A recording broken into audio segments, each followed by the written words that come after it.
CM ಕುರ್ಚಿ ಕಾಳಗ ಈಗ ಎಲ್ಲಿವರೆಗೆ ಬಂದು ನಿಂತಿದೆ ಅಂತಂದ್ರೆ ನಂಬರ್ ಗೇಮ್ ಹಂತಕ್ಕೆ ಬಂತ. ಸಿಎಂ ವರ್ಸಸ್ ಡಿಕೆಶಿ ಇಬ್ಬರ ಬಣದ ಮಧ್ಯೆ ಮೆಜಾರಿಟಿ ಯಾರಕ್ಕೆ ಅನ್ನುವಂತಹ ಪಾಲಿಟಿಕ್ಸ್ ಈಗ ಶುರುವಾಗಿದೆ.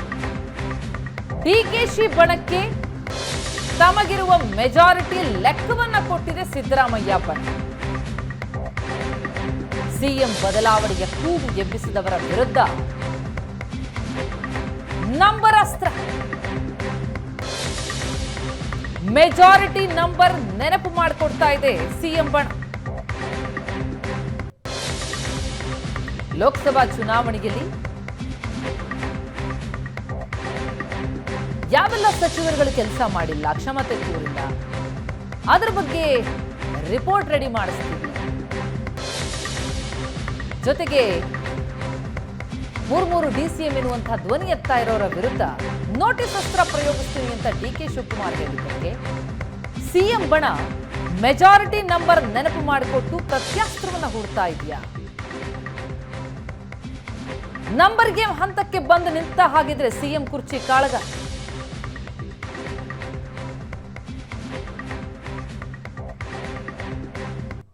ಸಿಎಂ ಕುರ್ಚಿ ಬದಲಾವಣೆಯ ಬಗ್ಗೆ ಬಹಳ ದೊಡ್ಡ ಮಟ್ಟದಲ್ಲಿ ಧ್ವನಿ ಎತ್ತಾ ಇದ್ರು ಡಿಕೆಶಿ ಬಣದ ನಾಯಕರು.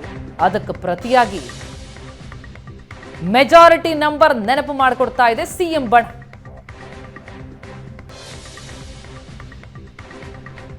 ಯಾರ ಪರವಾಗಿ ಹೆಚ್ಚು ಶಾಸಕರಿದ್ದಾರೆ ಆ ನಂಬರ್ ಗೇಮ್ ವರೆಗೆ ಈಗ ಬಂದು ನಿಂತಿದೆ ಸಿಎಂ ಕುರ್ಚಿ ಕಾದಾಟ.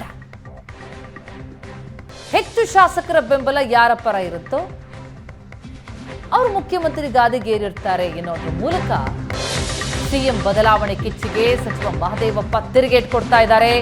ಶಾಸಕಾಂಗ ಸಭೆಯಲ್ಲಿ ಎಲ್ಲಾ ಶಾಸಕರು ಚೀಟಿ ಬರೆದು ಕೊಟ್ಟಿದ್ರು. ಶಾಸಕರ ಬೆಂಬಲದ ಮೇಲೆ ಸಿದ್ದರಾಮಯ್ಯ ಸಿಎಂ ಆಗಿರೋದು ನನ್ನ ಕೈಯಲ್ಲೂ ಇಲ್ಲ, ಧರ್ಮಗುರುಗಳ ಕೈಯಲ್ಲೂ ಇಲ್ಲ. ಅವ್ರಿಗೆ ಕೊಡಿ ಇವ್ರಿಗೆ ಕೊಡಿ ಅನ್ನೋಕೆ ಇದೇನು ಕಡ್ಲೆಪುರಿನ? ಬೊಗಸೆ ಎತ್ತಿ ಕೊಡೋದಕ್ಕೆ ಸಿಎಂ ಸ್ಥಾನ ಏನ್ ಕಡ್ಲೆಪುರಿನ ಅಂತ ತಿರುಗೇಟ್ ಕೊಟ್ಟಿದ್ದಾರೆ ಸಚಿವ ಮಹದೇವಪ್ಪ. ಹೆಚ್ಚು ಶಾಸಕರ ಮೆಜಾರಿಟಿಯೊಂದಿಗೆ ಸಿದ್ದರಾಮಯ್ಯ ಸಿಎಂ ಆಗಿರೋದು, ಶಾಸಕರ ಬೆಂಬಲ ಸಿದ್ದರಾಮಯ್ಯ ಅವರಿಗಿದೆ, ಬೇರೆಯವರಿಗಿಲ್ಲ ಅಂತ ಡಿಕೆಶಿಗೆ ಹೆಚ್ಚು ಶಾಸಕರ ಬೆಂಬಲ ಇಲ್ಲ ಎನ್ನುವ ಮೂಲಕ ಸಿಎಂ ಬಣ ತಿರುಗೇಟನ್ನ ಕೊಡ್ತಾ ಇದೆ ಡಿಕೆಶಿ ಬಣಕ್ಕೆ. ಈ ಮೂಲಕ ಸಿಎಂ ಬದಲಾವಣೆ ಕಿಚ್ಚಿಗೂ ಕೂಡ ನಾಯಕರುಗಳು ತಿರುಗೇಟ್ ಕೊಡ್ತಾ ಇದ್ದಾರೆ. ಚುನಾವಣೆ ಆಗಿ 135 ಜನ ಗೆದ್ದ ಮೇಲೆ ನಾಯಕನಿಗೆ ಸ್ಪರ್ಧೆ ನಡೀತು ಅಲ್ವಾ? ಸ್ಪರ್ಧೆ ನಡೆದ ಮೇಲೆ ಶಾಸಕರು ವೀಕ್ಷಕರ ಮುಂದೆ ಒಬ್ಬೊಬ್ಬರೇ ಶಾಸಕರು ಚೀಟಿನಲ್ಲಿ ಅವರ ಅಭಿಪ್ರಾಯ ಬರ್ಕೊಟ್ಟಿದ್ದಾರೆ. Who should be our leader, ಶಾಸಕಾಂಗ ಪಕ್ಷದ ನಾಯಕ ಯಾರಾಗಬೇಕು ಅನ್ನೋದನ್ನ. ಆ ಶಾಸಕರ ಅಭಿಪ್ರಾಯನ ಸಂಗ್ರಹ ಮಾಡಿ ಕ್ರೋಢೀಕರಿಸಿ ಲೆಕ್ಕ ಹಾಕಿದಾಗ ಸಿದ್ದರಾಮಯ್ಯನವರು ಹೆಚ್ಚು ಶಾಸಕರ ಬೆಂಬಲ ಪಡೆದು ಶಾಸಕಾಂಗ ಪಕ್ಷದ ನಾಯಕರಾಗಿ ಆಯ್ಕೆ ಆಗಿದ್ದಾರೆ.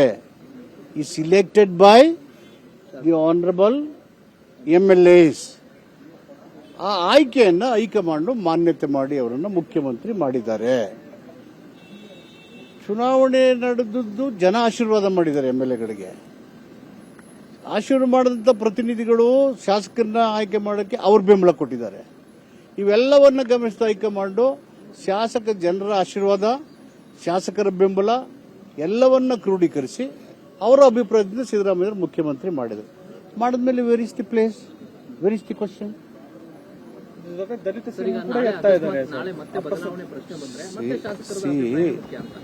See, democracy, it is the majority that rules. Majority that rules in democracy.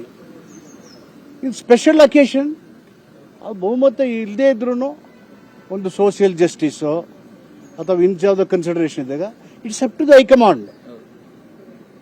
It is not in my hand, not in ಧರ್ಮಗುರುಸ್ hand, it is not in anybody's hand. ಅದು ನಾನು ಏನು ಹೇಳ್ತೀನಿ, ನಾವು ಡೆಮೋಕ್ರಸಿನಲ್ಲಿ ಇದ್ದೀವಿ. ನೀವು ಅವ್ರಿಗೆ ಕೊಡಿ ಇವ್ರು ಕೊಡಿ ಅಂತ ಇದ್ದೀನಿ ಕಡ್ಲೆಪುರಿನ ಒಂದೊಂದು ಪಕ್ಷ ತೆಗೆದು ಕೊಡಕ್ಕೆ. ಚುನಾವಣೆ ಆಗಿ 135 ಜನ ಗೆದ್ದ ಮೇಲೆ ನಾಯಕನಿಗೆ ಸ್ಪರ್ಧೆ ನಡೀತು ಅಲ್ವಾ? ಸ್ಪರ್ಧೆ ನಡೆದ ಮೇಲೆ ಶಾಸಕರು ವೀಕ್ಷಕರ ಮುಂದೆ ಒಬ್ಬೊಬ್ಬರೇ ಶಾಸಕರು ಚೀಟಿದಲ್ಲಿ ಅವ್ರ ಅಭಿಪ್ರಾಯ ಬರ್ಕೊಟ್ಟಿದ್ದಾರೆ. Who should be our leader, ಶಾಸಕಾಂಗ ಪಕ್ಷದ ನಾಯಕ ಯಾರಾಗಬೇಕು ಅನ್ನೋದನ್ನ. ಆ ಶಾಸಕರ ಅಭಿಪ್ರಾಯನ ಸಂಗ್ರಹ ಮಾಡಿ ಕ್ರೋಢೀಕರಿಸಿ ಲೆಕ್ಕ ಹಾಕಿದಾಗ ಈ ಬೆಳವಣಿಗೆಯ ಕುರಿತಾಗಿ ಡೀಟೇಲ್ಸ್ ಪಡಿತಾ ಹೋಗೋಣ. ನಮ್ಮ ಪ್ರತಿನಿಧಿ ಆನಂದ್ ಬೈದಿನ ಮನೆ ಈಗ ಸಂಪರ್ಕದಲ್ಲಿದ್ದಾರೆ. ಆನಂದ್, ಸಿಎಂ ಬದಲಾವಣೆಯ ಕಿಚ್ಚಿಗೆ ಈಗ ಸಿದ್ದು ಬಣದವರು ಬಹಳ ದೊಡ್ಡ ಮಟ್ಟದಲ್ಲಿ ತೆರೆಗೇಟ್ ಕೊಡ್ತಾ ಇದ್ದಾರೆ. ಅಂದ್ರೆ ನಂಬರ್ ಗೇಮ್ ವರೆಗೆ ಬಂದು ನಿಂತಿದೆಯಾ ಹಾಗಿದ್ರೆ ಸಿಎಂ ಕುರ್ಚಿ ಕಾದಾಟ? ನಿಂಬಳಿಯ ಶಾಸಕರಿದ್ದಾರೆ, ನಂಬಳಿಯ ಶಾಸಕರಿದ್ದಾರೆ ಅಂತ ಹೇಳಿ ಈಗ ಬಹಿರಂಗವಾಗಿ ಹೇಳಿಕೆ ಕೊಡೋ ಮಟ್ಟಕ್ಕೆ ಬಂದು ನಿಲ್ತಾ ಇದೆಯಾ? ಹಾಗಿದ್ರೆ ಈ ಕಾದಾಟಕ್ಕೆ ಬ್ರೇಕ್ ಹಾಕೋದು ಯಾರು, ಯಾವಾಗ ಅಂತ?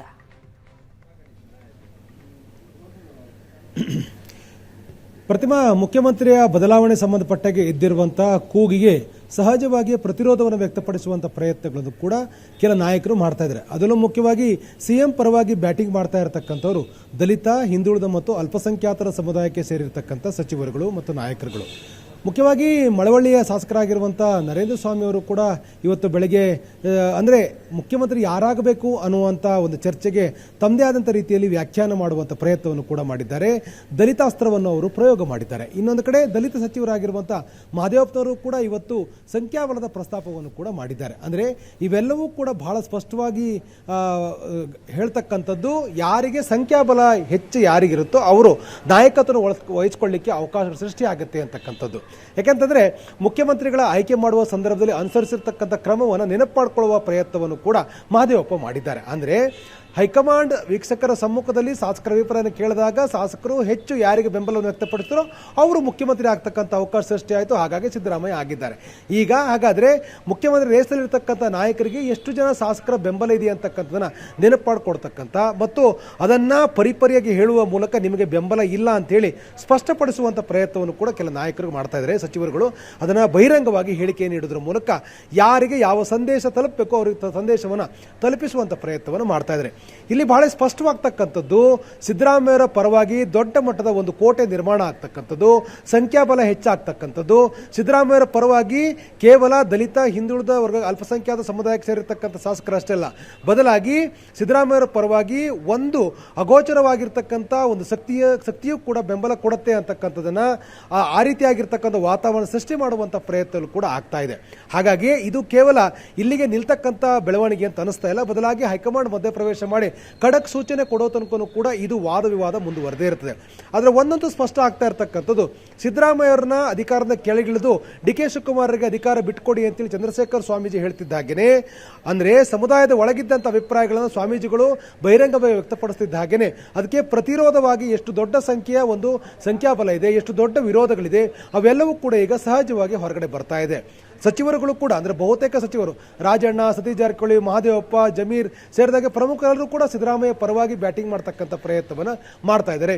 ಆದರೆ ವಿರೋಧಿ ಪಾಳದಲ್ಲಿರ್ತಕ್ಕಂಥ ಡಿ.ಕೆ. ಶಿವಕುಮಾರ್ ಪರವಾಗಿ ಗಟ್ಟಿ ನಾಯಕತ್ವ ಮತ್ತು ಗಟ್ಟಿ ಸಚಿವರುಗಳು ಬಹಳ ದೊಡ್ಡ ಮಟ್ಟದಲ್ಲಿ ಗಟ್ಟಿಯಾಗಿ ಹೇಳ್ತಕ್ಕಂಥ ಪ್ರಯತ್ನವನ್ನು ಇದುವರೆಗೆ ಮಾಡ್ತಾ ಇಲ್ಲ. ಎಲ್ಲವೂ ಕೂಡ ಹೈಕಮಾಂಡ್ ನಿರ್ಧಾರ ಮಾಡಲಿ ಅಂತಕ್ಕಂಥ ಮಾತನ್ನ ಹೇಳ್ತಾ ಇದ್ದಾರೆ. ಆದರೆ ಈ ವಿಚಾರದಲ್ಲಿ ಅಂದರೆ ಸಂಖ್ಯಾಬಲದ ಆಧಾರದ ಮೇಲೆ ಮುಖ್ಯಮಂತ್ರಿಗಳ ಆಯ್ಕೆ ಆಗಬೇಕು ಅನ್ನೋದನ್ನ ಬಹಳ ಸ್ಪಷ್ಟವಾಗಿ ಹೈಕಮಾಂಡ್ಗೆ ತಲುಪಿಸುವಂಥ ಪ್ರಯತ್ನವನ್ನು ಸಿದ್ದರಾಮಯ್ಯ ಬಣದಲ್ಲಿರ್ತಕ್ಕಂಥ ನಾಯಕರು ಮಾಡ್ತಾ ಇದ್ದಾರೆ. ಯಾರಿಗೂ ಅಧಿಕಾರ ಕೊಡಬೇಕು ಅನ್ನೋ ಕಾರಣಕ್ಕಾಗಿ ಬದಲಾವಣೆ ಸಾಧ್ಯವೇ ಇಲ್ಲ ಮತ್ತು ಸಂಖ್ಯಾಬಲ ಯಾರಿಗೆ, ಶಾಸಕರ ಬೆಂಬಲ ಯಾರಿಗೆ ಹೆಚ್ಚಿರುತ್ತೋ ಅವರು ಮುಖ್ಯಮಂತ್ರಿ ಆಗಬೇಕು ಅಂತ ಹೇಳಿ ಮತ್ತು ಹೈಕಮಾಂಡ್ ಈ ಒಂದು ನೀತಿಯನ್ನೇ ಪರಿಗಣಿಸಬೇಕು ಅಂತ ಹೇಳಿ ಸ್ಪಷ್ಟವಾಗಿ ಒತ್ತಾಯ ಮಾಡುವ ರೀತಿಯಲ್ಲಿ ಮಹದೇವಪ್ಪ ಸೇರಿದಾಗೆ ದಲಿತ ಸಚಿವರುಗಳು ಪ್ರಸ್ತಾಪ ಮಾಡ್ತಾ ಇರತಕ್ಕಂಥದ್ದು. ಈಗ ಈ ಬೆಳವಣಿಗೆ ಮುಂದುವರೆದಿದೆ. ಆದರೆ ಹೈಕಮಾಂಡ್ನ ಬಳಿಗೆ ಈ ಒಂದು ವಿಚಾರ ಹೋಗ್ತಕ್ಕ ಸಾಧ್ಯತೆಗಳು ಹೆಚ್ಚಾಗಿದೆ. ಹೈಕಮಾಂಡ್ ಯಾವ ನಿರ್ಧಾರ ತೆಗೆದುಕೊಳ್ತಾರೆ ಅನ್ನೋದ್ರ ಮೇಲೆ ಎಲ್ಲವೂ ಕೂಡ ನಿರ್ಧಾರ ಆಗುತ್ತೆ. ಆದರೆ ದಿನ ಕಳೆದ ಹಾಗೆ ಚಂದ್ರಶೇಖರ್ ಸ್ವಾಮೀಜಿಗಳು ಹೇಳಿಕೆ ಕೊಟ್ಟ ಬೆನ್ನಲ್ಲಿ ದಿನ ಕಳೆದ ಹಾಗೆ ಸಿಎಂ ಪರವಾಗಿರ್ತಕ್ಕಂಥ ಬ್ಯಾಟಿಂಗ್ ಜಾಸ್ತಿ ಆಗ್ತದೆ. ಸಂಖ್ಯಾಬಲದ ಲೆಕ್ಕಾಚಾರಗಳನ್ನು ಪ್ರದರ್ಶನ ಮಾಡಲಾಗ್ತಾ ಇದೆ. ಒಂದು ಪ್ರಮುಖವಾಗಿರ್ತಕ್ಕ ಸಮುದಾಯ ಸಿಎಂ ಪರವಾಗಿ ಬ್ಯಾಟಿಂಗ್ ಮಾಡ್ತಾ ಇದೆ ಮತ್ತು ಶಾಸಕರ ಬೆಂಬಲವೂ ಕೂಡ ಹೆಚ್ಚಿದೆ ಅಂತಕ್ಕಂಥನ್ನ ಬಿಂಬಿಸುವಂತ ಪ್ರಯತ್ನಗಳು ಆಗ್ತಾ ಇರುವಂತದ್ದು ಬಹಳ ವಿಶೇಷ ಬೆಳವಣಿಗೆ ಅಂದ್ರೂ ಕೂಡ ತಪ್ಪಾಗಲಾರದು. Thank you so much Anant ತಮ್ಮೆಲ್ಲ ಮಾಹಿತಿಗೆ.